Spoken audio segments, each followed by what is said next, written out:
I really wanted to do a collection of ready-to-wear that really is based on the family, because their history, you know, Rome, the 5 powerful sisters that were hard-working mothers, lovers of life, inspiration.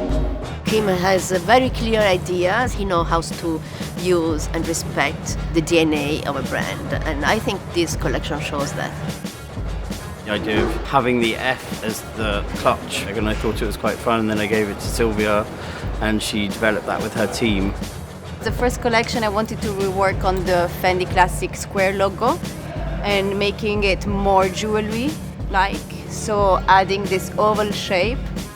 The black silhouettes at the end are really inspired by Delfina, and I think one of the first times I met her was at a dinner party and she was wearing a very chic smoking jacket.